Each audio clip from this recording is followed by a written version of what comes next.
Carlos Sainz is not happy at all with Oscar Piastri. Their collision at Spa cost him the entire weekend, leaving the Spanish driver baffled at how bold the Australian driver is to even attempt the manoeuvre that ended their race early. Meanwhile, Charles Leclerc is riding high from getting himself on the podium. Mixed feelings in Ferrari right now. So how does this affect the dynamic between their drivers? All that in today's video. Oscar Piastri didn't hold back and took a swipe at Carlos Sainz following their collision at the beginning of the Belgian Grand Prix, which unfortunately led to Piastri's early retirement. Off the line, Piastri had a smooth start, but Sainz seemed to be trying to brake in time for the La Source hairpin. Regrettably, he ended up locking up his front right tyre, causing him to veer across the track. Piastri was on the inside, and the contact between their cars sent the Mclaren driver into the inside wall, resulting in race-ending damage for him. While taking over the team radio after the incident, Piastri said, "I don't know what he was doing. I was there and he just turned in like I didn't exist." The incident not only affected Piastri, but also caused damage to Carlos Sainz's car. His side pod took a hit, leaving a hole similar to what Sergio Perez experienced during the sprint on Saturday. Ferrari's report indicated a 5% loss of aerodynamic balance for Sainz, which is a considerable performance setback for the Spanish driver.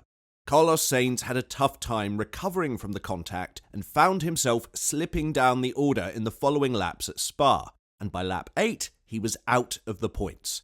As for Oscar Piastri, he had a fantastic weekend up until that point. His second-place finish in the sprint on Saturday was a breakthrough moment, and it was thrilling to see him lead his first laps in Formula One. He managed to bag 7 points, making it an impressive start to his Formula One journey, but the early retirement due to the collision on Sunday was undoubtedly a disappointing end to an otherwise promising weekend for the young talent. While speaking to the media about the incident, he said, "I think it is quite firmly in the category of a lap 1, turn 1 incident. I got a good start and got my nose alongside, and then when we got to the braking zone, Carlos moves a bit to the right and locked up, and I also had to try avoid that a bit.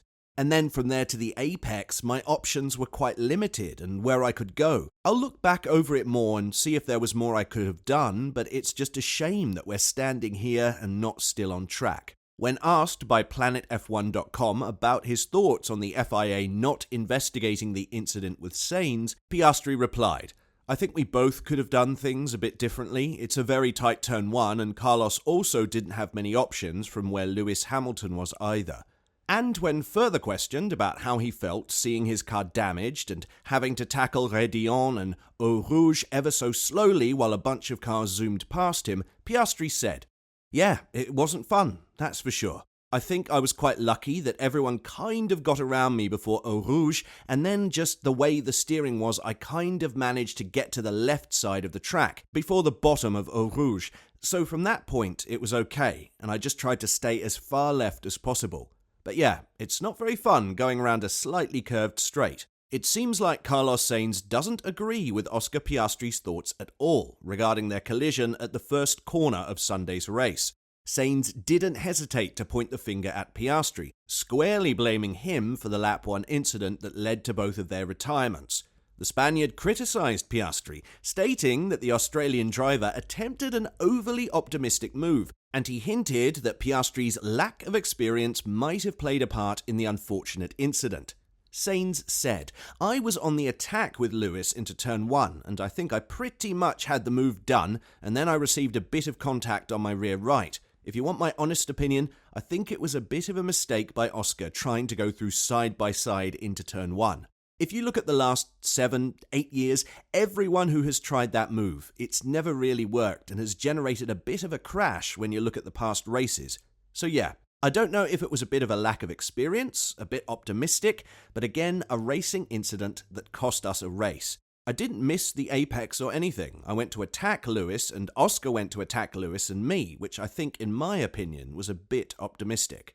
While Sainz had to endure the disappointment of retiring from the race, his teammate Charles Leclerc had a more successful outing at the Belgian Grand Prix. Leclerc put up an impressive performance and managed to secure a podium finish, claiming the third position behind the Red Bull drivers Max Verstappen, the race winner, and Sergio Perez. Leclerc expressed his satisfaction with a positive weekend for both himself and Ferrari. And although he is delighted with the result, he acknowledges that there are still areas they need to work on and improve on when they return from the summer break. Initially qualifying as the second fastest on Friday, he was later promoted to the pole position due to a 5-place grid penalty handed to championship leader Max Verstappen. But Leclerc's lead didn't last long, as Sergio Perez in the other Red Bull passed him on the opening lap down the Kemmel Straight. Despite losing the lead, Leclerc put up a valiant fight, holding off both Lewis Hamilton and Verstappen for several laps. As we've come to expect by now, Verstappen eventually made his way past, leaving Leclerc to battle Hamilton for the final spot on the podium.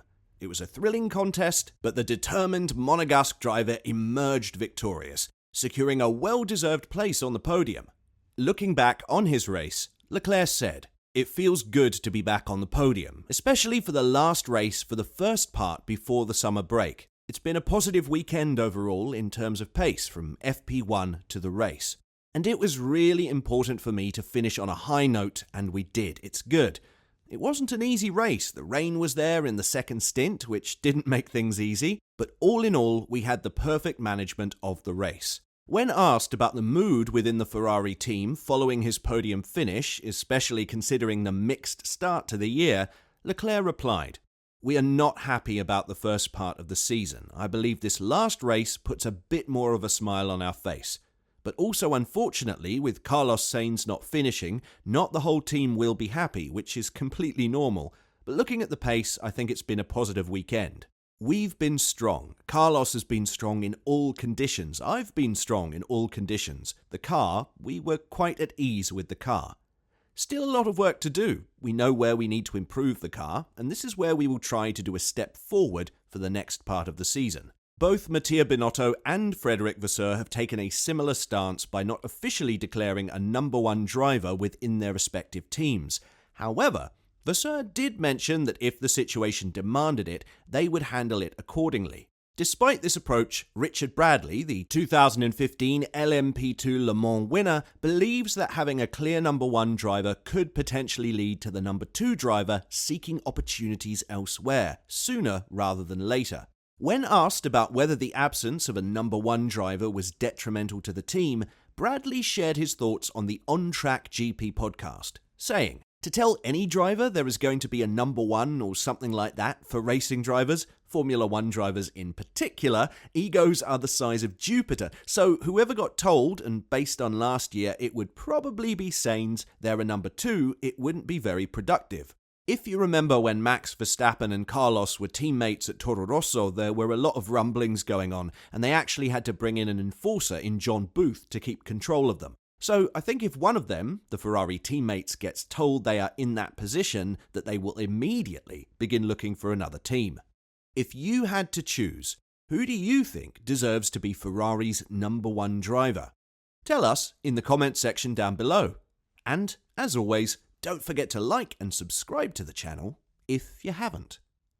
Thanks for watching.